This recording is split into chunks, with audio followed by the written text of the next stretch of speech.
నమస్తే అందరికీ. నేటి కథ ఇద్దరు స్నేహితుల మధ్య కథ.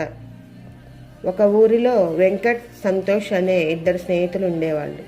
ప్రతిరోజు లాగానే వెంకట్ మరియు సంతోష్ కాలేజీకి వెళ్ళేవాళ్ళు. అలా ఒకరోజు లంచ్ బ్రేక్లో బాక్సులు తీస్తూ ఉండగా స్నేహితులు ఇలా అడిగారు, సంతోష్కి కూడా నువ్వే తీసుకొస్తున్నావు ఎందుకు అని. వెంకట్ ఇలా అన్నాడు, తనకి ఇంట్లో చేయటానికి టైం సరిపోదు అని చెప్పాడు. నిజం ఏంటంటే సంతోష్కి తల్లిదండ్రులు ఎవరూ లేరు, ఇంట్లో వంట చేసేవాళ్ళు ఎవరూ లేరు. కానీ ఒకరోజు కూడా వెంకట్ ఆ విషయాన్ని అతని దగ్గర తీసుకురాలేదు. సంతోష్ని బాధ పెట్టాలనుకోలేదు.